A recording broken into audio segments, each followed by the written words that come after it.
La gente venía a hablar, venía a ligar. Era el bar del siglo XXI. Yo veía todo eso y para mí era un circo. Y decía, pero yo no estudio para eso.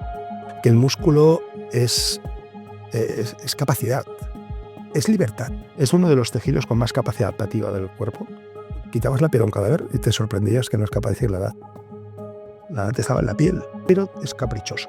Si no recibe esa dosis adecuada, no le estás dando la señal suficiente para que él decida cambiar.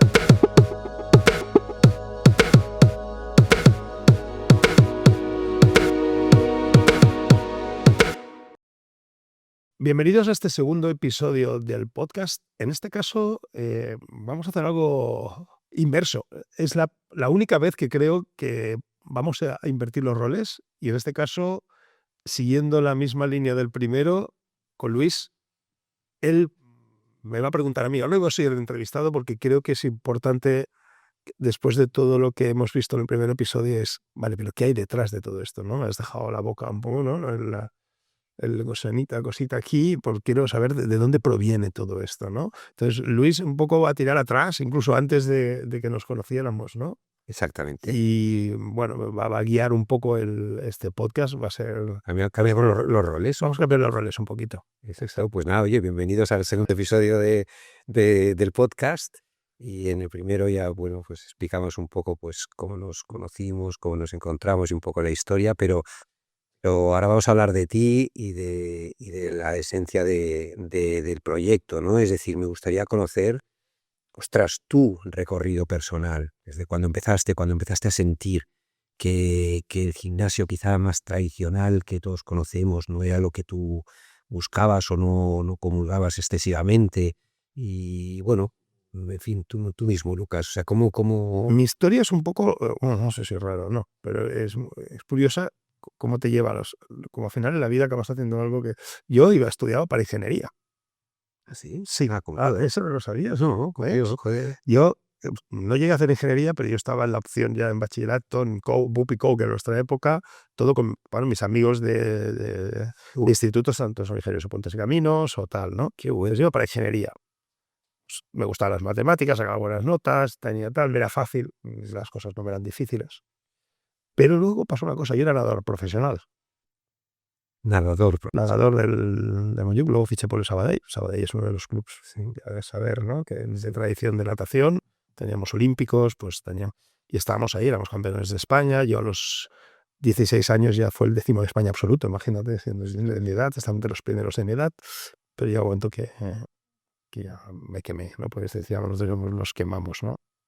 Mi entrenador se llama olímpico, sus hijos han sido olímpicos, que era Paul Wildeboer. ¿Entrenabas mucho de esa época o no? Mucho. Yo entrenaba con Sabadell, te voy a decir, yo entrenaba 2 veces al día, excepto los miércoles que solo hacíamos por la mañana, pero entonces siempre entrenábamos antes de ir al instituto a las 6 de la mañana, Ostras, de 6 a 8:30, de 6 a 9 de la tarde. caray, Una locura. qué sacrificado. Y el fin de semana competiciones, la gran mayoría. Entonces era duro.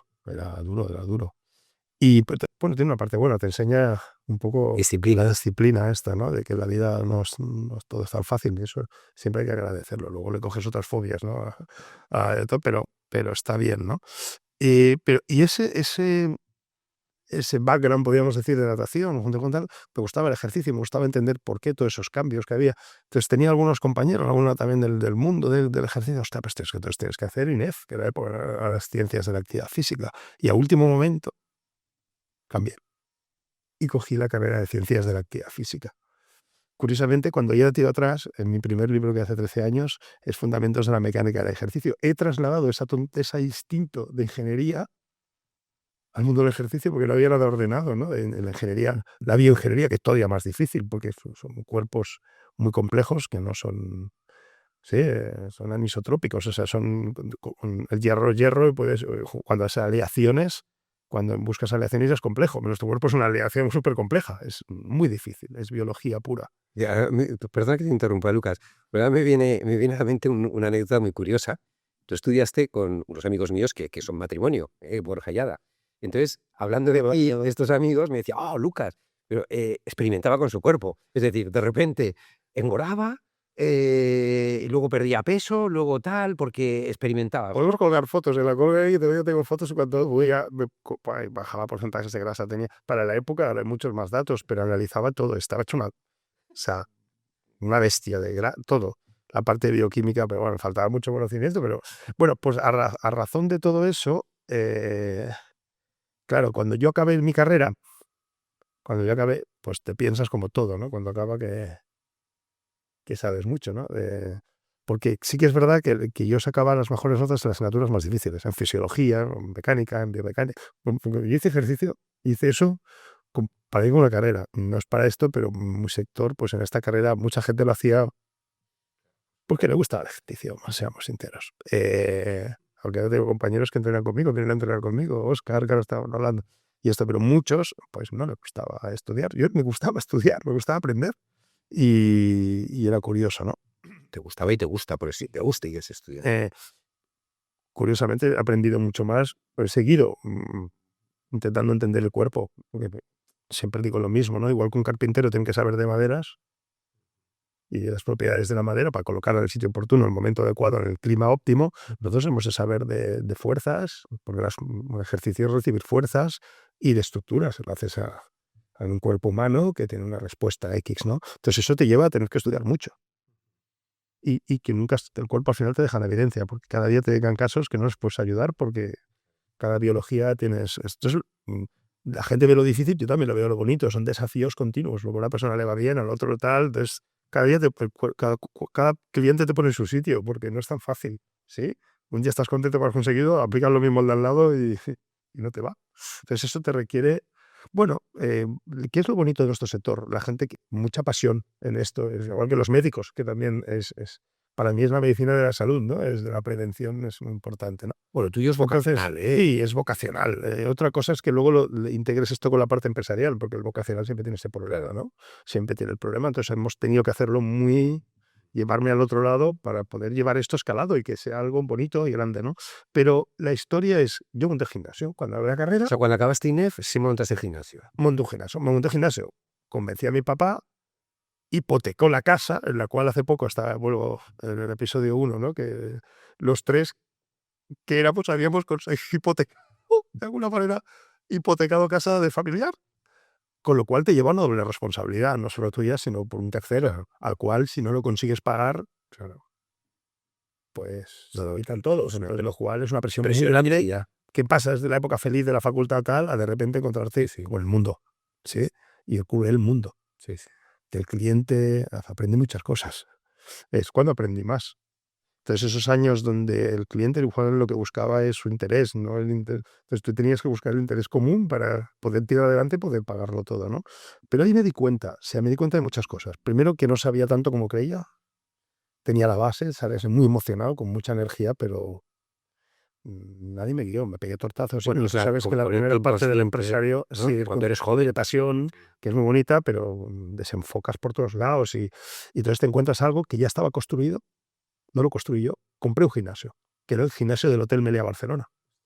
Se lo compramos a un indio, que era el Gym Sarriá, entonces lo cambiamos ya, de Gym Sarriá pasamos a Sarriá Fitness, concepto fitness. Pero no deja de ser lo mismo, tus clases dirigidas, los culturistas, las pesas, los discos, y puedo recordar muchísimas anécdotas. Y te voy a contar dos o tres muy graciosas.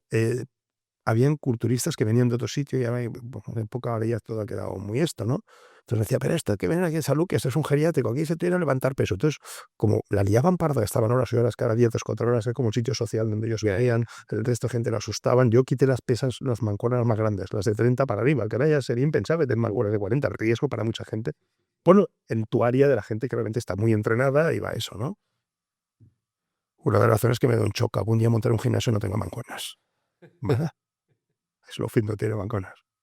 Es curioso. Y no tenga clases dirigidas. ¿Pero qué estás diciendo? No va a venir nadie. Y no va a venir nadie de los que van ahora. ¿Sí? Pero el 95% de la población no va a hacer fuerza porque le asusta ese otro 5%. ¿Tú te diste cuenta que había los obsesionados, estos claro, que te canibalizaban el gimnasio de algunos? Sí, incluso alguno me dice, es que tú te quieres montar un geriátrico porque no entrenan a lo bruto o a lo bestia. No, perdona. ¿quién no se conseguiría la gente? Porque, como vemos más adelante, ¿cómo vamos a llegar a hacer que la fuerza llegue más? Yo he estudiado, me gustaba la fisiología, me gustaba todo, sacaba matrículas de honor. Y eso conseguí que mis papás no pagaran tanto de matrícula en cosas difíciles. A lo mejor suspendía era más fácil porque me aburría. O sea, que en el fondo fue un baño de realidad, ¿no? Lo que te pegaste de... Conseguí pagarlo todo, ¿eh? Conseguí pagarlo, pero cuando ya estaba pagándolo todo, esto lo cogí en el 96, en el 2000, que ya tenía mucho pagado, 2001, me empiezan a abrir los grandes. Me abre un DIR, el DIR diagonal al lado. Me abren, porque en el 96 todavía no había grandes cadenas, no había nada. Claro. No había ni entrenamiento personal. Yo fui de los primeros en España en hacerlo. Tenía había una americana que la conocí, aprendí mucho de ella y también me dio muchos datos y fui a tirar de Estados Unidos, que era Helen Barton, y una americana que unas pocas tenía muy claro, el entrenamiento de fuerza, tal, no lo hacía también clases dirigidas. Pero me di cuenta de cosas, el problema de las clases dirigidas, el problema de lo social. Y lo social, te repito, que había un cliente que era la gente venía a hablar, venía a ligar. Era el bar del siglo XXI. Y yo tenía cosas, ejercicios, y me acuerdo que todavía me acordaré que había uno haciendo una máquina de abducción y cada vez que se ponía con un diario. Y llamaba Cultural Fitness. Y el fitness, o sea, es un cachondeo. O sea, yo veía todo eso y para mí era un circo. Tu mente Que tenía ese y decía, pero yo no estudio para eso. No, pero tienen que ser bonitos. Y la verdad es que me lo pasaba muy bien. Montábamos salidas, la gente... Era un club. Era un club. Era un club. Qué fuerte. Y claro, todo lo de recepción, hablando con esto, era todo como, ¿qué es eso? Sí, sí. Bueno, tiene su parte bonita, ¿no? En vez de ir al bar, iban ahí, y mucha gente cada tarde, pues ya Un espacio recreativo. sí, era fitness recreativo, creo. Entonces, cuando más me metí, cuando ya pude cerrar todo eso y ya había empezado a hacer entrenamientos personales y estudiar biomecánica, y empecé a hacer algún curso. Mi primer curso se llamó Más allá de levantar pesas. Imagínate por dónde va la historia, que eso no lo has oído, eso no lo sabía. No. Más allá de levantar pesas. Oye, lo peté. Porque yo tenía el gimnasio del Hotel Meliá. Entonces monté mi percurso en el Hotel Meliá. Voy a dejar una sala, tal. ¿Sí? Y más allá de levantar pesas, así empecé todo. Ahora es un eslogan mío de Resistance Institute. Entonces, ostras, la gente quiere saber qué es la fuerza, qué es la velocidad, la inercia. Entonces empecé a plantearme cosas que no estaban. Coincidí con los mejores americanos, hablé con ingenieros, me empecé a ir hasta... Entonces, eso no lo pude hacer hasta que dije, cierro el gimnasio. Cierro el gimnasio. ¿Por qué?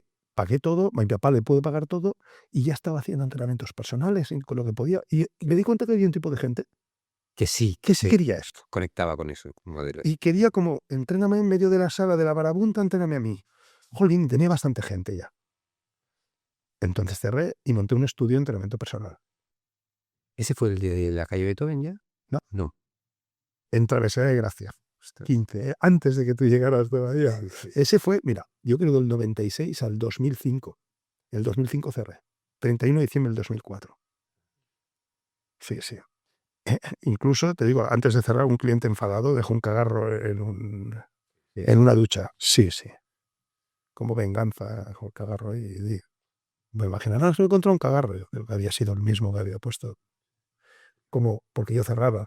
Incluso me hizo mucha gracia porque mucha gente no me preguntaba, ¿y ahora qué voy a hacer? Y muy poca gente me preguntó, uno de 200 o de 300, ¿y qué vas a hacer? Yeah. ¿Sí? Yeah.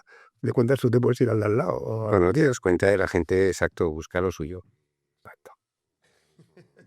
¿Qué vas a hacer tú? Que es tu negocio, desde lo que has estado 8 años, ¿no? Por suerte, pues monté un pequeño estudio de 100 metros cuadrados en Travesera de Gracia, me llevé a mis clientes de entrenamiento personal. Qué bueno. Y ahí empezó todo. Sí, y de, ahí empezó todo. Tú lo atribuyes, no es un error, evidentemente, el gimnasio del hotel, pero que en el fondo tú te das cuenta de que no es lo que tú querías, ahí rectificas, por tanto... Aprendí mi mejor máster, claro, el mejor máster que puedo hacer. 8 años, Claro. pagando todas las deudas, dejándolo todo, y lo que me quedó limpio de todo lo que vendí, pagué todo y Investigaste de historia y en el primer episodio lo comentábamos, una de las cosas que me atrajo más es decir, bueno, yo ya se la ha pegado, por tanto, y además es inteligente, por tanto, eso es un colchón, eso es sabiduría al final para el futuro. Y hay una cosa que no lo ha sido nunca, pero me quedó dentro. Cuando ya cerré esto, los grandes que abrieron un DIR y esto vinieron rápidamente a hacer ofertas para llevarse todos mis clientes y todo eso. Tal. Y algún día, y aquí me escucháis, no sé, algún día os quitaré clientes. Y se quita un huevo.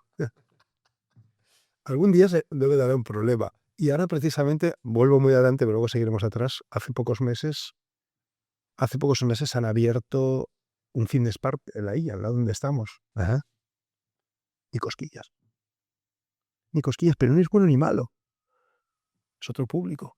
Cuando tú tienes claro tu nicho, por ejemplo, que al Bulli le abran un McDonald's al lado. Sí, déjame, sí. Vamos a ordenar un poco.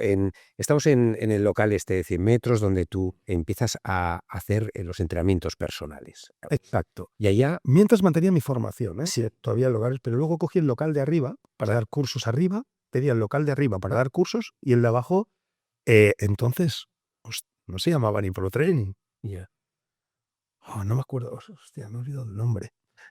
Tanto, pero yo en ese momento ya daba formación, me fichó Tecnogym como consultor externo biomecánica, porque aprendí mucha no había nada en España, me empecé a tirar yo todo del carro y los cursos que tenían cada más gente. Y luego tenía como mi laboratorio de entrenamiento, aplicando biomecánica, pero no tenía claro, o sea, era como la fase de voy a descubrir el método. Yo estoy estudiando ciencias, estoy estudiando biomecánica aplicada, todo esto, pero estaba en ese camino de intentar descubrir qué bueno. cómo puedo pasar de algo social a generar algo que realmente puedo ayudar, ¿no? Y ahí es donde te puedo decir que en ese momento, estudiando biomecánica, empecé a conocer a Arthur Jones, tal. Luego la historia es un poco, te la explicaré un poco más y la encajaré con un invitado que tenemos en el podcast que te va a flipar. ¿Sí? Si no lo sabes. Pero ahí empecé a ver la visión. Que el músculo era mucho más que ese entretenimiento, que ese club. No sé si me explico. Que teníamos que montar algo que realmente no fuera el club. Que todo eso que había estudiado, todo eso, todo lo que veía, que además que la población sabíamos que iba a envejecer mucho, que tal, que teníamos un escudo muy importante contra muchas de las patologías, incluso de los problemas que van a haber de mantener el estado social con una población mayor y enferma. Tenemos una responsabilidad inmensa. Y yo tenía que hacer algo. Y todo lo que estaba estudiando biomecánica, horas y horas de entender el músculo, igual que un carpintero, vuelvo a decir, pues tenía que entender lo que había ahí dentro y cómo podía ayudarlo, ¿no? Pero fueron años en ir encontrando. Al final todo encajó, no es el método, no es voy a hacer pilates, no es un método. O sea, la metodología que utilizamos es utilizar las bases de la física, de la biología, tal, y había ya alguien que había precursado todo esto, que era Arthur Jones, ¿no? Cuando empezamos a tirar del hilo, nos encontramos ahí que teníamos el genio, teníamos el Steve Jobs del mundo del ejercicio y que había pasado completamente desapercibido. Y eso fue avanzando. Porque Arthur Jones, cuando tú me explicabas, era de los 80, de los 90 o... Arthur Jones murió en 2008, pero nació en el 30 y pico. Pero su bestia estuvo en los 70, era como Fran de la jungla. Sí. En serio, era un superdotado que me había estudiado, sus papás eran médicos y el tío estudió a los 17 años y había leído todo de sus papás. Era un antisistema tan inteligente que un antisistema. Entonces ya se fue a África, empezó a volar aviones, volaba 737. Sí, que me dijiste que llevaba elefante luego. Sí. Bueno, entonces él, como Juan de la Jungla, le encantaba la biología, estudiaba todos los animales, entonces grababa, era cinematógrafo y colaboraba, transportaba en aviones todo lo que filmaba, pero había lo de ahora, y lo llevaba a documentales y lo vendía. Como Will Cargo, o sea, de Will Cargo creo que se llama. Entonces era como Fan de la Jungla, ganaba mucha pasta con todo esto. Y estaba en Rhodesia, que ahora, si no me equivoco, es Zimbabue. O sea, la antigua Rhodesia, pues, pero cuando hubo todo esto que hubo ahí una rebelión popular, tuvo que salir por patas porque se cargaban a todos los blancos que estaban ahí. Entonces dejó todo, pero él en esa época le gustaba el ejercicio, discutía todo, creaba máquinas, ángulos, mecánicos. Mientras grababa todo esto con animales, él entraba. Era el culturismo, en esa época era el culturismo. Y en los años 70 empezó a construir máquinas. Cuando vino con un crédito que lo dejó su tía, con un dinero que lo dejó y un crédito, empezó a construir sus primeras máquinas, de la nata, de habiendo sido rico. ¿Qué pasa? ¿Sí? Entonces creó un emporio que es Nautilus. Podríamos decir que a día de hoy, las máquinas Nautilus, en Estados Unidos, cuando se creó, fue el inventor de las máquinas, de las levas que tienen excéntricas para darle tal. Entonces, detrás de él había toda una metodología que él decía, pero tanto volumen esto, no, tenéis que entrenar esto. Yo he visto que la idea es dar la señalización, la intensidad, las dosis. No estáis entrenando por entrenar, estáis haciendo mucho volumen, os estáis dañando, no le dejáis el tiempo de recuperación. Cuando el cuerpo entrena tienes que dejar de regenerar, de volver a dar el estímulo oportuno. Bueno, entonces entrenaba a Arthur, entrenaba a muchos culturistas, Arthur con él se llevaba muy mal, ¿sí? Arnold Schwarzenegger, con Arnold, con varios, se llevó varios Misters Universo, se consiguió mucha cosa porque vino el culturismo, porque es lo que había entonces de fuerza. Pero luego eso lo trasladó todo. Entonces al final evolucionó sus máquinas, su hijo le robó los planos de unas que tenía de discos, luego creó Hammer, que ahora el hijo creó Hammer con los planos que él había hecho. Total, desarrolló. El hijo le hizo la pirula al padre. En cierto modo sí. Qué fuerte. Pues es que se casó unas cuantas veces. Eso empieza, ¿eh? Sí, su libro de autobiografía, una parte de autobiografía era mujeres jóvenes, cocodrilos y aviones rápidos. Qué fuerte. Sí, era un genio, era un genio de figura, todo él era complejo, era un tío súper, pero muy difícil de trato. ¿Sí? Pero bueno, y muy crítico, o sea, yo sí, crítico. Las ideas, cualquier cosa, lecturas de Pegar y Vereido de él, son excesivamente agresivo y ordena todo lo que se alinea con lo suyo. Era muy tal, pero es que lo genio. O sea, lo que decía, muy avanzado en la época, a nivel de qué está pasando por dentro, no tenían datos todavía, pero muchas cosas las veía. O sea, de ahí avanzado. Destilas un poco la esencia de lo que... Tanto que él hizo un estudio, esto para ir rápido, ¿no? Total Conditioning Project, Proyecto Total Conditioning, el proyecto de condicionamiento físico total, que él decía que entrenar con máquinas seguidos, sin descansos, tal, la condición metabólica era muy alta. Entonces contrató a la época, este es una Kenneth Cooper, el famoso test de Cooper, un señor que es muy famoso en Estados Unidos con el libro de aerobics, que había que salir a correr, ¿sí? Entonces, la gente salía tanto a correr que acabó en los traumas con lesiones por todos lados, pero gente con sobrepeso corriendo. Y el tío y los trajo para hacer su estudio porque sus máquinas se la compraron la West Point Academy, la Academia Militar de Nueva York. Y no solo hicieron esto, sino además hicieron un estudio con esas máquinas para ver cómo, con esa metodología, porque él asociaba el Nautilus al método, luego se desapareció, pero las Nautilus, gimnasios Nautilus, la gente compraba un Nautilus, como comprar Coca-Cola, no compraban una máquina, compraban Nautilus, tanto que llegó a estar en el Forbes 50 del mundo con Nautilus. Es un sitio muy rico, pero luego el imperio es... Si lees ahora el libro de su hijo, como la caída del imperio, se llama como al final, bueno, lo vendió, luego tal, creó Medex, pero él siguió evolucionando hacia temas más clínicos y más médicos. Por eso creó Medex, que es lo que antes era primero. Con todo lo que Nautilus había aprendido, todo lo que... Es un acrónimo, claro, de... Medical Exercise, médica, sí.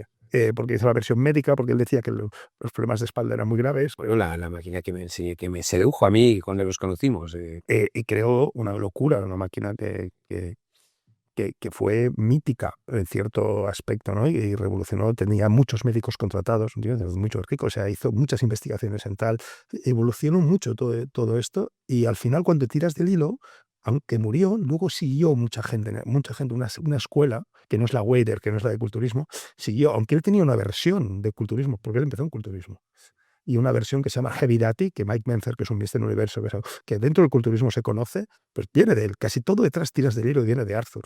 Sí, desde el diseño de las máquinas como tal. ¿Cómo evolucionó las Medex? Es algo increíble. Cuando tú ahora pruebas una Medex y vuelves a otra, es... Sí. Y cómo el sector, es que tenéis Medex, al 90% de empresarios de este país no saben qué es una Medex. No, yo que soy... No saben la historia de la verdad es que son máquinas súper precisas que van con una figura excepcional y es una maravilla. Tienen curvas buenas, no hay fricción excéntrico, pero es cuando te permiten trabajar la metodología, ¿no? Y él decía, no, ir lento no es un problema. El problema es que si la máquina está mal diseñada, hay sticking point, hay puntos donde quedas anclado. Entonces, toda evolución fue, ostras, y él la vio también esa evolución, porque empezó con culturismo y acabó haciendo estudios también para fuerza y osteoporosis, para gente mayor, médicas, máquinas médicas, creó Medex, porque vio que la fuerza era muy importante, sobre todo en ciertas zonas, ¿no? Entonces, cuando tiramos todo esto y vieron cómo muchos han evolucionado, aquí está el doctor Doc McGuff y compañía, cómo pudieron llevarlo todo esto todavía a ir más lento, más controlado, más técnico. Nosotros le hemos metido más software, más... Entonces, empecé a entender una idea, que esa visión de que el músculo era importante nos tenía que llevar a algo más grande, que es a una misión. Y esa misión tenía que contrarrestar con lo... Vuelvo a lo de antes, tenía que contrarrestar con el hecho de que el gimnasio era un sitio social para ligar o solo era para los cachas o para la gente muy fuerte. De tal manera que si tú preguntabas a cuánta gente de la sociedad trabajaba fuerza, con la fuerza en sí, yo creo que no hubiera más en esa época. Hablo del 15 años, ¿eh? Sí. Bueno, cuando yo tenía gimnasio en el 96, solo veían los estéticos. Era totalmente estético. Luego pasó la fase LOS, ¿eh? Ya, bueno, sí, si refuerzas los músculos, protegerás tus articulaciones. Y la fase 3 es que el músculo es mucho más. Es mucho más, es todo. Eso es un poco la capa. Entonces nos dio la misión, ¿no? Sí, la misión fue la inspiración y la misión de, wow, la fuerza hay que democratizarla. Si vas a un gimnasio, ¿cuánta gente venía a un gimnasio? No, es que yo hacía 4 horas rutina, me aburría y no sabía qué hacía, no sabía qué entrenaba, entrené la fuerza. Y incluso al principio estaba mal vista. Ahora ya hablamos muchos que la gente ya te están recomendando fuerza. Incluso los médicos, traumatólogos, Yo hacía seminario, era el loco. Cuando decíamos incluso en nuestros cursos que la única cualidad física básica es la fuerza sobre la que se nuclea todo. Éramos pocos que decíamos eso, muy pocos, nos veían de locos.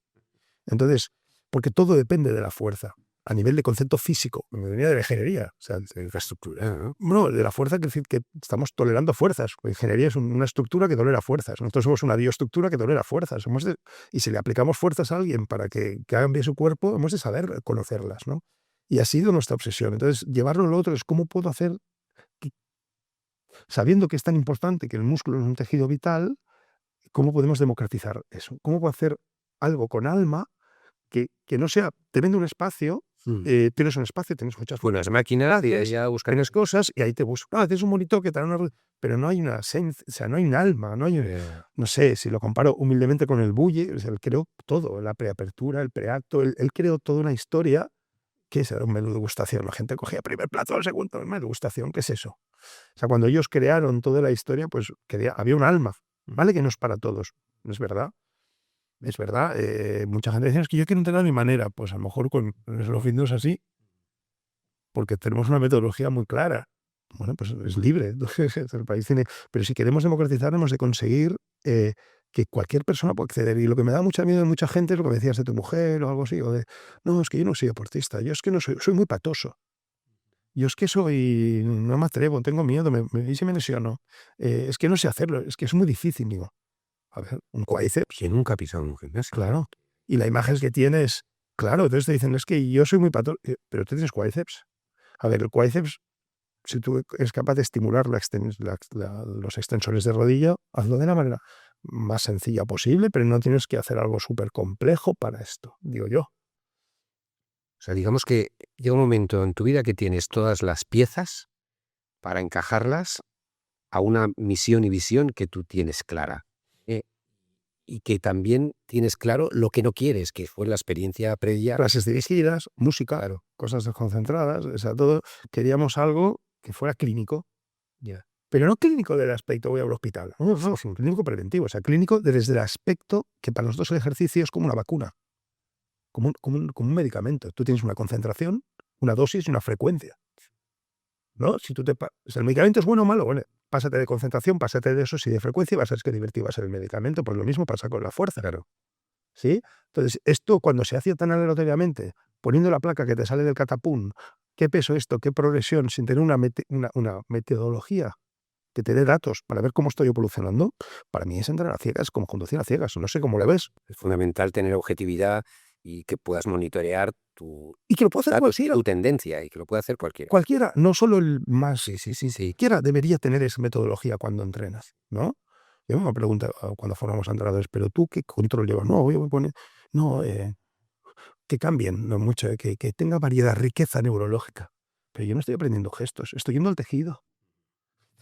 Esa es la batalla. Lo bueno es que te diriges a todos, es decir, a las personas mayores, todos muy mayores, es decir, mis padres, con 90 años. Sí, porque el ejercicio de fuerza es universal.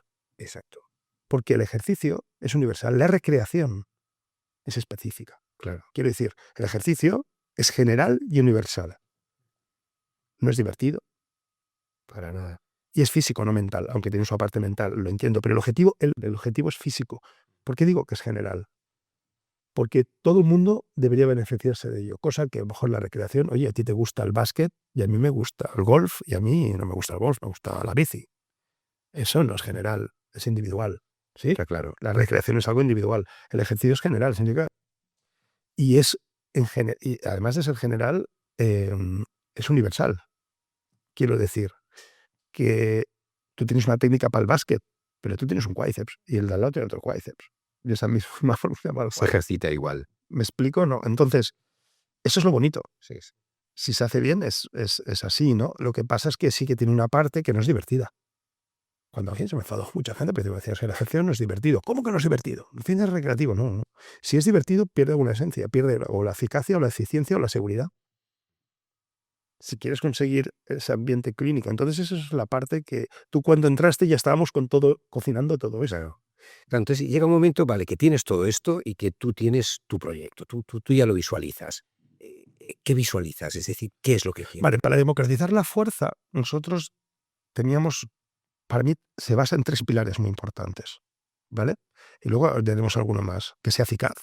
O sea, que realmente hagas algo que la gente mejore la fuerza, porque bueno, la fuerza y no la mejoró, es lo que te decía de la que hacía ABD con el diario. Es un fracaso. Iba al gimnasio, hacía su máquina de aductores, le hablaba, un poco, se entretenía. Está bien, pero no es lo que yo pedía. Que por lo menos eso no engañaba. No hacían nada, pero era inocuo. La eficacia era clara. Pero hay otra cosa que es, si lo relativamos tu podcast, al anterior, al episodio anterior, es la eficiencia. Tenía que conseguir eso y no tiene que ser un esclavo de venir 3 veces a la semana, 4 horas o 3 horas o 2 horas.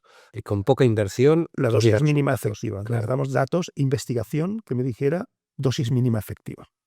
No la más, no es que puedo conseguir un poco más de masa. Incluso, claro, para quien busca estética, lo que busca cada vez es más masa y fuerza. Van paralelas, pero en cierto modo hasta que se separan. Quiero decir, que en realidad no me interesaba tanto cuánta masa tenías. Porque los parámetros que realmente están asociados molecularmente a día de hoy con la salud no es la masa muscular en sí, es la fuerza. Me viene un recuerdo, hablando de la eficiencia, de los 30 minutos a la semana y tal. Me acuerdo que un tipo escribió en las redes, mira estos de Slow Fit, 30 minutos, vaya farsantes, no sé. Forma de pera. Sí, sí. Forma de pera. Y que tú lo invitaste a ir a y fue, ¿no? Sí, una de sus alumnas, una que conocía a él, había sido alumna nuestra de cursos. Digo, cuidado que con estos, lo que dicen, sabe lo que están diciendo. Y vino y va a pasar muy majo. Era un humorista, ahora es de famosillo dentro de lo que cabe, ¿no? Y nos se permitió que grabar, hicimos anuncios con él y dijo, hostia, vaya zasca, vaya caña me habéis dado, se puede conseguir.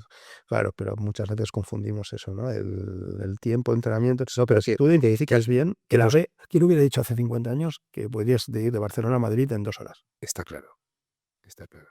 ¿Me explico? No, o sea, pues el objetivo, biológicamente es posible, incluso menos. Tanto que el libro de Doc McCaff, Body by Science, pues ponte esto con 12 minutos a la semana, hacer un Big Five en 12 minutos. Luego ya puedes extender más, o en caso específico puedes hacer 2 veces y tal. Pero eso es la parte que incluso más me cuesta con los clientes. Y yo estoy viendo ahora en Globo App, los que llevan más sesiones no es lo que sacan mejor, ¿no? Es que es muy difícil tener sesiones muy intensas. Es mucho más importante la constancia, que ya hablaremos, que otra cosa, ¿no? Pero esos son los pilares, la eficacia, la eficiencia y la seguridad. Porque si no y aún y eso, porque nada es seguro 100%. Estás aplicando las fuerzas a un cuerpo, incluso en casos que dices, hostia, a veces te va a achacar a ti, a veces no, es que alguien me he resbalado, te has dicho, es que nada, tenemos miles de entrenamientos cada semana. O llegar un día en una semana puede estar que te duele, es complicado, estás trabajando con intensidades altas, tal, o sea, nada se libra. Intentamos que sea aún y eso con este environment te pueden pasar cosas. Imagínate en situaciones sin control. Y me dicen, no, es que tienes que ir a toda pastilla, velocidad, tal. Y, tío, el índice de riesgo es muy alto. Prefiero ganar un poco menos, pero eso no, porque me estoy viendo gente. Tiene que haber un equilibrio entre la eficacia y luego y la seguridad, que es el triángulo. Luego, la otra cosa que se ha unido con todo esto es que tiene que haber otro parámetro muy importante, que es la sencillez, quiero decir, la no complejidad de los ejercicios. Porque mi objetivo no es aprender un ejercicio, porque no estoy haciendo patrones motores, no es aprender un deporte, el golf. Vamos a ver, por ejemplo, a ti que te gusta el golf. Es todo lo contrario que sencillez. Pero es lo que engancha del golf. Necesito años ir aprendiendo. Un día lo tengo fatal, otro día tal. Lo sabes. Un golpe. Un golpe es distinto que el siguiente cambia completamente. Sí. Y eso también es el reto del golf. Porque hay una parte de... Es muy complejo el micromando. Técnicamente se llama el engrama motor. El algoritmo que tienes que crear es súper complejo. Hay muchas situaciones, muchas tomas de decisión. O sea, y eso es muy complejo. Sí. Ya no digo una competición psicológico también de tal, ¿no? Pero vamos a lo contrario. O sea, aquí no estoy trabajando. Y no, porque el objetivo no es el gesto. El gesto es un intermediario para conseguir el fin. Es como decir, voy en tren, pero lo importante es llegar a Madrid. Aquí lo importante es estimular el tejido. Entonces, si yo tengo a Juanita, a Antonia, a lo que sea, si yo te tengo que estar 6 meses aprendiendo un gesto, Y el gesto para mí es un intermediario para conseguir el efecto en el tejido y en el sistema que le da soporte, metabólico, hormonal, enzimático. O sea, mi objetivo es que ese intermediario sea lo más sencillo posible. Yo te puedo hacer una extensión de rodilla hasta el unísono. O sea, yo en un mismo día cojo a alguien que viene nuevo y le hago sentir el cuádriceps como nadie lo ha sentido, porque mi objetivo es ir al tejido, no tener que aprender un gesto. Imagínate que voy con un gesto muy complejo, con unas mancuernas encima de un bosu, que tiene que aprender, me estoy más tiempo aprendiendo gestos que realmente estimulando el tejido. Entonces, no de la no complejidad.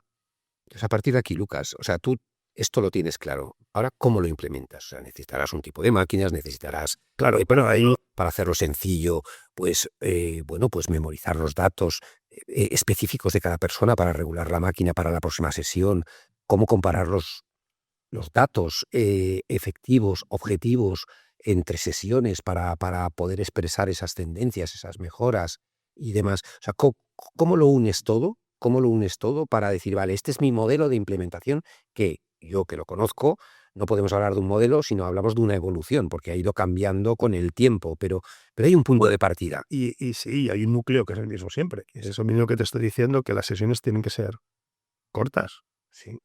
La otra cosa importante es el concepto de intensidad. El músculo es muy caprichoso. Es uno de los tejidos con más capacidad adaptativa del cuerpo. Pues coger un hígado, un riñón, y va a ir a menos. Le explico, la piel. Pero los tejidos, tú ves, si has hecho algo de disección, yo he tenido que hacer muchas por mi trabajo, disecciones, bastante, o lo que se llama todavía cadavérica, una diseccionada, y lo hemos grabado para cursos, tenemos vídeos grabados con doctores, íbamos mucho a hacer mucho trabajo de anatomía con cadáveres. Tú quitabas la piel a un cadáver y te sorprendías que no es capaz de decir la edad. La edad estaba en la piel. Y el músculo, no podías saber si tiene 20 años o 40 en sí. ¿En serio? Superficialmente no lo puedes ver. Fuerte. Eso es fuerte, la gente se sorprende. Sí, sí, sí. Es la piel la que. Entonces, wow, es un tejido con una capacidad adaptativa muy grande y lo tiene hasta sus últimos años.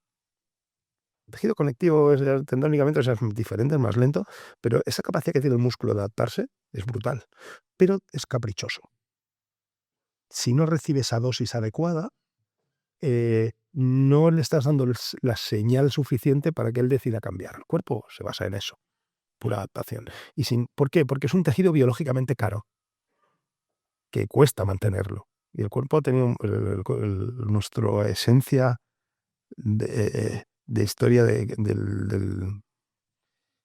miles o millones de años, que hemos tenido muchas más épocas de carencia, de falta de alimentos. Entonces, nuestro cuerpo, construir músculo no le es fácil, porque además sabe que es biológicamente caro. Entonces, lo tiene que construir cuando tiene razón de hacerlo. Entonces, tienes que dar la señal adecuada para que él diga, wow, me tengo que adaptar. Entonces, el gran problema que nos encontramos, el gran reto de la metodología, y es lo que Arthur Jones lo entendió muy bien, es, wow, ¿cómo consigo que realmente darle la señal y esa no sea peligrosa? Porque para dar señal tengo que subir mucho la intensidad. Entonces empieza a haber mucho lío, incluso dentro de los científicos, porque confunden mucho el concepto de intensidad, ¿no? Entonces, la intensidad para nosotros era muy fácil de definir, es el esfuerzo momentáneo que tienes que hacer. Por ejemplo, cuando tú estabas grabando, estabas haciendo la extensión de rodilla, ¿la intensidad es la misma la primera que la última repetición? Si enfocas mi cara te dirá que no. La última repetición parece que te estés muriendo, pulsaciones altas, un déficit de ATP brutal, Bueno, llego a mi límite. a tu límite, ¿vale? Pero la carga ha cambiado. No. ¿Es muy alta? No. Bueno, es la misma que la primera La repetición. primera que la misma que la primera repetición. Entonces, ahí está el truco. Vamos a entrar mucho más. El truco está, la metodología es conseguir generar estímulo en el tejido, que todas las fibras se fatiguen de verdad, pero con una carga que tu articulación y tu sistema la controlen. Entonces, si utilizas la fatiga y el tiempo de trabajo, de esa serie bien hecha, no con el objetivo de mover por mover, porque el cuerpo siempre busca escaquearse, es ir directamente, utilizar el peso como un medio, no como un fin, para generar la máxima tensión interna, ¿no? Y ahí entra la honestidad, Lucas, me explico. He ido aprendiendo técnicas, es decir, en una máquina pues tienes que conectar unos determinados músculos, en otra otros, etcétera, etcétera. Al principio inconscientemente te ayudas con otras cosas, con otros... Bueno, el ego del ser humano es que no es ego solo, por batir la repetición. es eficiencia. Sabes que en realidad nosotros nos basamos en dos cosas. Es esa sencillez que tiene que llevarte la eficiencia en el estímulo. Y el cuerpo humano nunca le gusta salir de su zona de confort. Y para provocar un cambio que el músculo se adapte, hay que sacar al tejido de su zona de confort. En este caso al músculo, ¿vale? Entonces, cuando él empieza a salir de su zona de confort, ¿qué es lo que busca? Salirse. Entonces es muy innato. Por eso siempre digo en broma que en un animal no podría hacer ejercicio. Hace actividad porque tiene que comer o no ser comido. Pero tú el ejercicio lo haces de manera muy consciente. Muy concentrado. Sí. Sí, de que vas a buscar algo que en ese momento al cuerpo no le gusta. Lo estás sacando de su zona de confort de manera voluntaria. Y ahí es donde tengo que enseñaros. Aunque el ejercicio sea fácil, el proceso para sacar a tu cuerpo de, Para aislar, que solo intervenga. de tu zona de confort, y porque el cuerpo intenta siempre ser eficiente en el gesto. Te explico. Él siempre quiere ser eficiente. Por lo tanto, busca compensación. Exacto. Busca gastarlo menos. Cuando la gente dice que compensas, no, es que es lo innato que tiene que salir. Claro. Es la parte nuestra reptiliana de supervivencia, tiene que sacarte eso. Entonces, tenemos que dar la gente que más ha formado, que más ha estudiado, que se ha curioseado, a clientes, alumnos que han querido entender el porqué, ¡buah! Esos van directamente. Ramón, lo traeremos aquí, que vino también de parte de gente que había leído el libro de Doc McCaff. Entonces ya tienen claro en su cerebro, tienen claro lo que van a buscar. Tú lo tienes claro lo que vas a buscar. Es un proceso.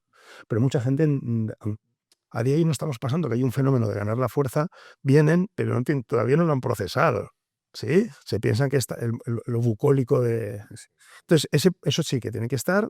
El ejercicio es fácil, el estímulo no es fácil. Yeah. ¿Me explico? La ejecución es fácil.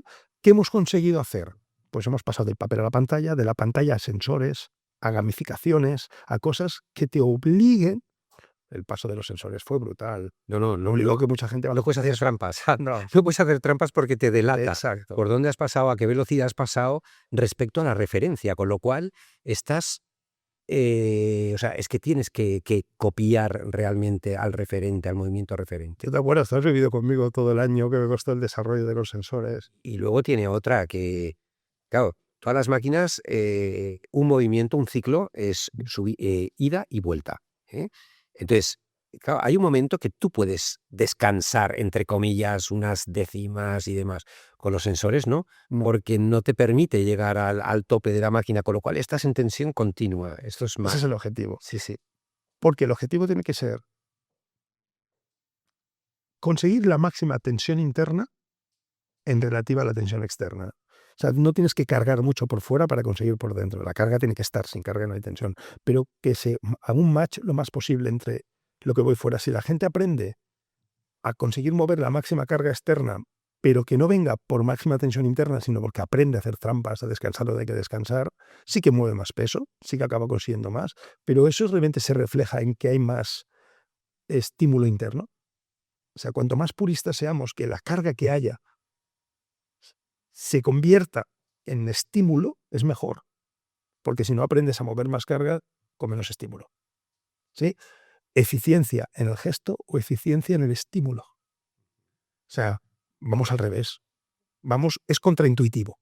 Y eso es lo que sí que hay que enseñar un poco, ¿no? Es la parte difícil, porque no hay milagros. O sea, pero la persona cuando aprende esto lo entiende. Sabe que va, no sé, al degolladero, cuando va a estimular su cuerpo. No es agradable una sesión, pero bueno, como vas pasando, tienes dos minutos, entre 2 minutos y 3 entre que te preparas y tal por máquina, y que realmente sufres en las últimas repeticiones, no es una tortura, No. Pero no es agradable, está clarísimo. Pero bueno. Pero es agradable porque pues, es un mero hecho científico, es un mero hecho que necesitamos. El músculo es muy adaptable, pero no lo hace de gratis. Sí, absolutamente. Es el precio que tenemos que pagar. El precio es que tienes que... Si estuviera esa pastilla, ya no tendríamos este negocio, la pastilla te adapta, pero no existe, yo todavía no la he encontrado. Hay otros tipos de pastillas que ya hablaremos con otros invitados de otras cosas, ¿no? Pero creo que esta es la idea, ¿no? Que no hubiera interrupciones, que el ambiente fuera clínico, que fuera medible, que podamos decir... Y ahí siempre explico la historia de Milón de Crotona. Sí, seguro que te he dado el coñazo con la historia de Milón de Crotona. Tanto que tengo una charla que se llama De Milón de Crotona a la pirueta molona. Esa no la conoces. Esa charla que tengo, hemos pasado de la sobrecarga progresiva a hacer quien hace el gesto por Instagram más raro y más tal, ¿no? Esa charla es muy divertida, de Milón de Crotona a la pirueta molona. Entonces, nuestra historia es llevar Milón de Crotona, el concepto, a la ciencia, a la tecnología. y tener datos sensibles para decir, has hecho bueno. Porque mira, si has llegado al objetivo de tiempo con esta carga, Lo explica la anécdota, explica lo de Milón. no, espera, claro, la gente no debe saber lo de Milón, ¿no? Milón era un luchador, Sí, por las historias que se le ha ido, griegas, se explica en fábula, creo que es real porque está escrito, documentado, que lo que hacía, en teoría, era coger una ternerita pequeñita. Si sabéis que las Olimpiadas vienen de la época griega, que son cada 4 años y da lo mismo, ¿no? Pues era un luchador griego que se preparaba esos 4 años, empezando con una ternerita pequeña, y a los 4 años él salía a caminar con esa, no sé cuántos kilómetros, con esa ternerita. con la misma. Con la misma, ya iba creciendo, conforme él iba creciendo ternerita, el estímulo era mayor. La sobrecarga era progresiva en función de lo que la ternerita crecía. Y a los 4 años era capaz de caminar con la bacota ahí y podía llevar tantos. Vamos a ver si, claro, la progresión se adapta a su adaptación biológica. Aceptamos que la fábula es una fábula. Ahora, si lo haces con un hipopótamo o con una hormiga, pues con cosas diferentes, ¿no? En este caso vamos a llevarlo. Pero ese principio de progresividad es muy importante porque tú no mejoras un 10, un 15, un 20% después de cada sesión. Sí, no es lineal ni mucho menos. Y no es lineal a veces tampoco. Y lo curioso es que muchas máquinas, ahí entra Medex y tiro para atrás. Arthur Young fue suficiente avispado para decir, tengo placas grandes para no acabármelas, pero tengo unas placas arriba pequeñas para desmultiplicar esa progresión del fino. Entonces podríamos hacer progresiones del 1%, 0,5%, porque aparte, como estaban desmultiplicadas, movías mucho peso. Y claro, sobre 200 de placa, que la gente ve, uy, ¿cuánto peso de aquí? No, en el peso está la placa, a ti te llega mucho menos. Eso cuesta explicarlo. Pero claro, un 1% parece tonto. Tú no mejoras más de eso. Tú mejoras décimas. Cuando tu cuerpo se adapta, nos hace un 10% más fuerte. Y tu método decide cuándo aumenta la carga y cuándo no, de una sesión a otra. Claro, en un principio nos bajamos un poco por la calidad de que había el entrenador, un poco, y por si llegaba el tiempo. Yo te decía, si con esta carga has llegado a este tiempo, cargas correctas. Si te has quedado menos, hay que bajarla. Si estás en esa ventana, te quedas. La ventana que llamamos, ¿no? Y hemos añadido ahora con los sensores una cosa nueva. No quiero que me engañes, quiero que ese tiempo sea real, incluso sea un poco como un partido de básquet, que en los momentos de parones el tiempo se para. Ese es el tiempo de trabajo, pero claro, el tiempo de trabajo, si lo es en un crono, te cuenta hasta los tiempos que tú estás descansando. Yo he visto gente andando sentadilla con las piernas bloqueadas arriba descansando, y eso es tiempo. Ese tiempo te lo voy a contar. El software no ha permitido. El software, cuando te quedas pit, para.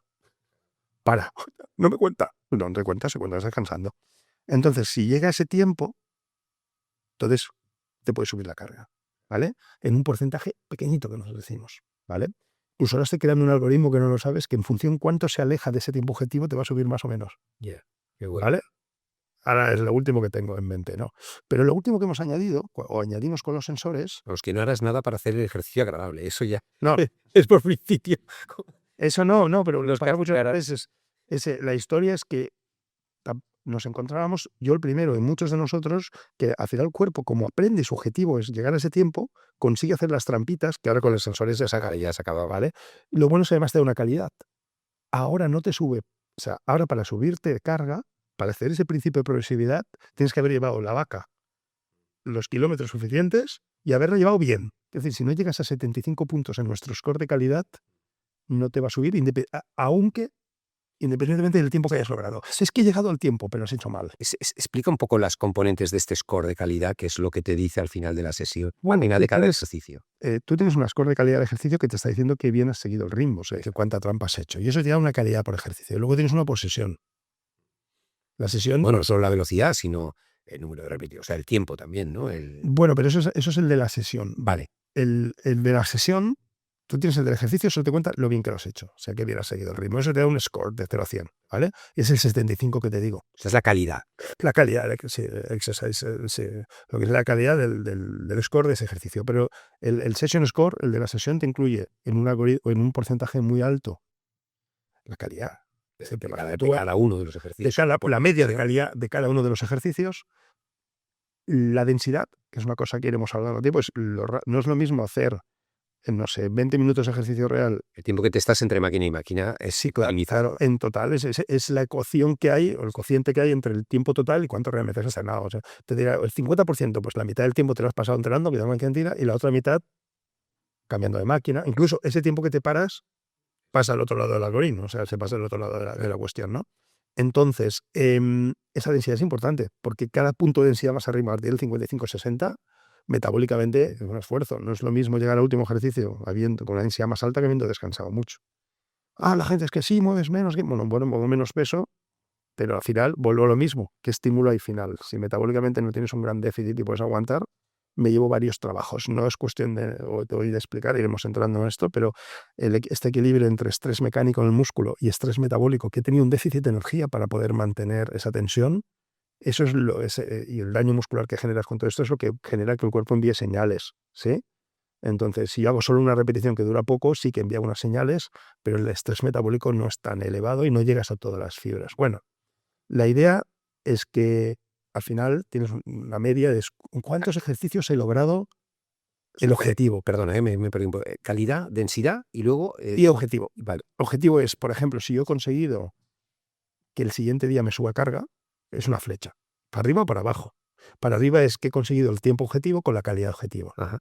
Entonces eso significa flecha para arriba. ¿Qué significa? Que el próximo día Te exigiré más. te exigiré un poquito más porque has logrado el objetivo.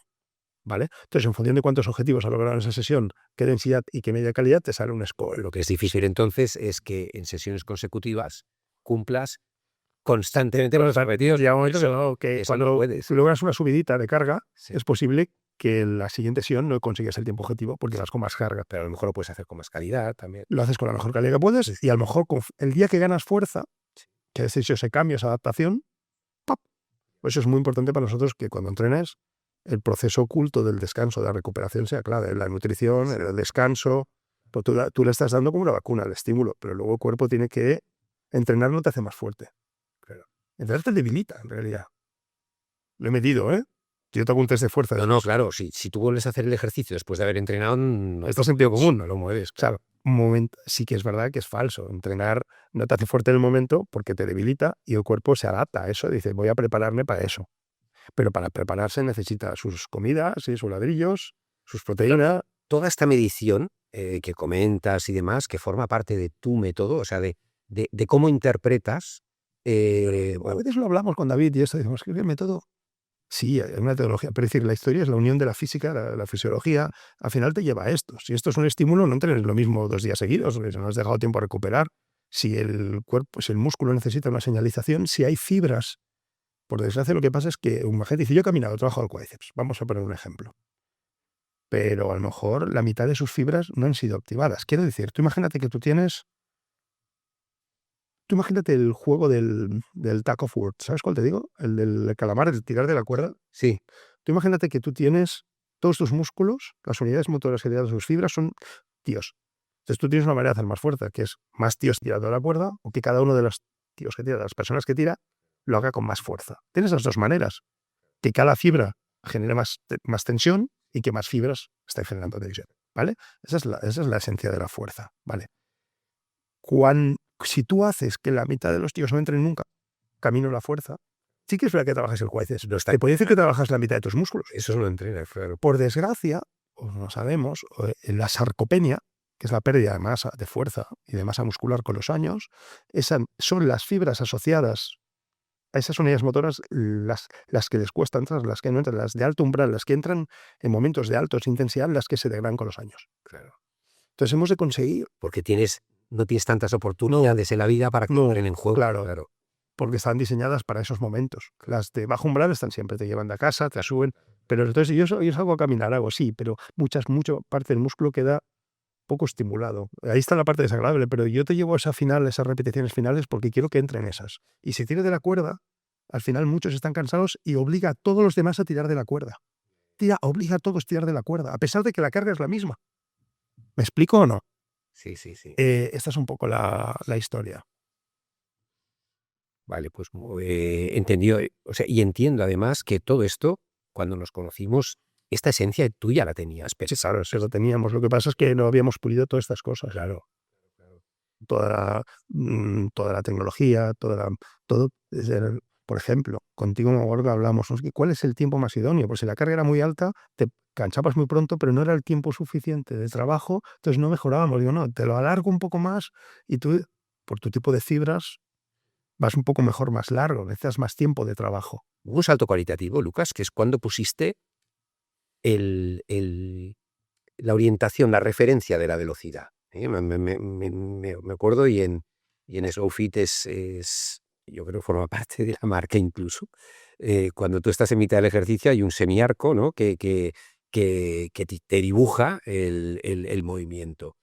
Entonces, cuando incorporaste las pantallas que, claro, te daba la información de un referente de velocidad para Con los sensores. el ejercicio, porque es facilísimo acelerarse.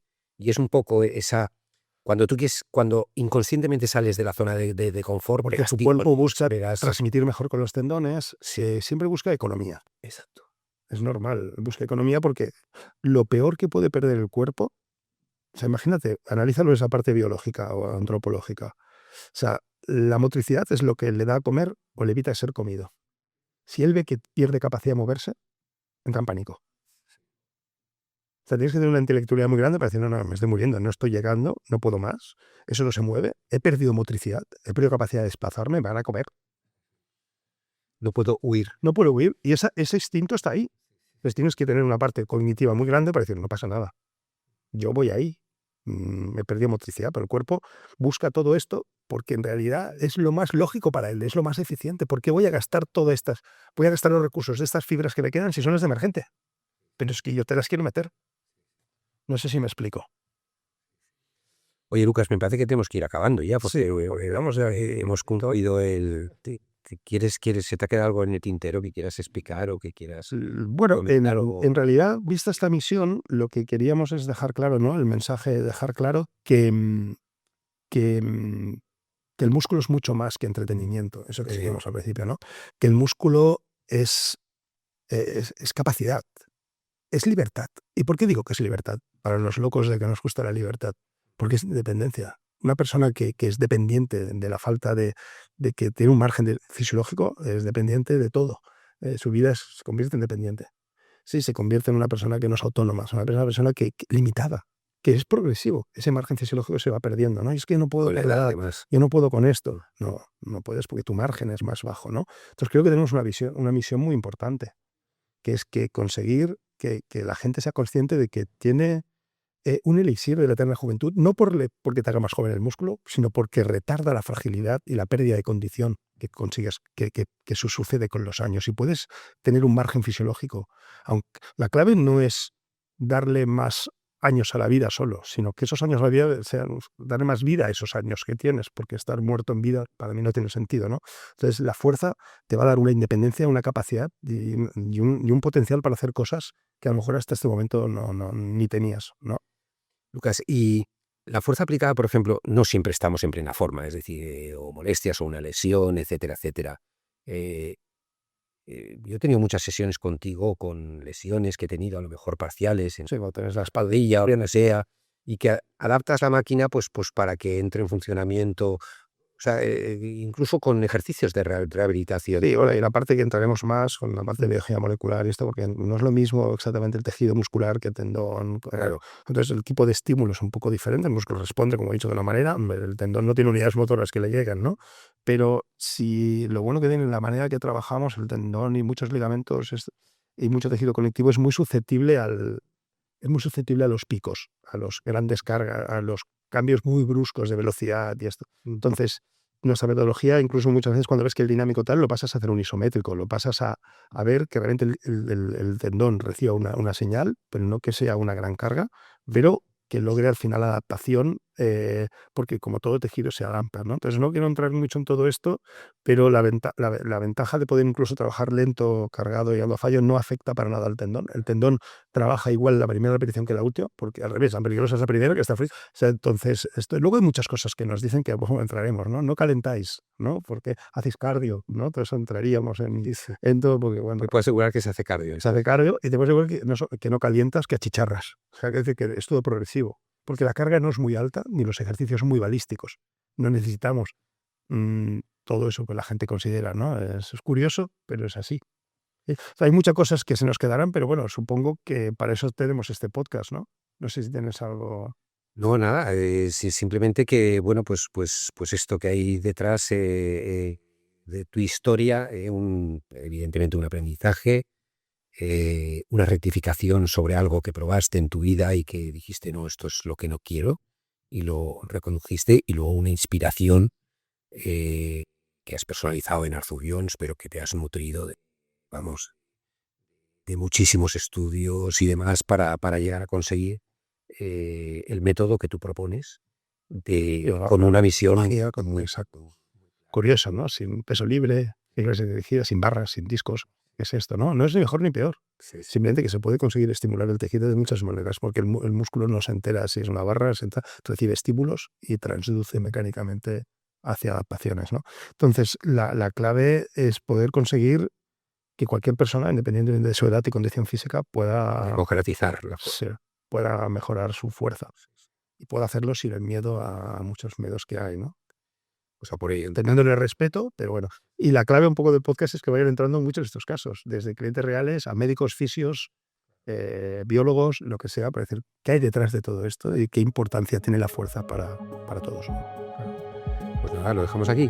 Ahí estamos. Pues bueno, Lucas, gracias por la oportunidad de entrevistarte, casi un placer.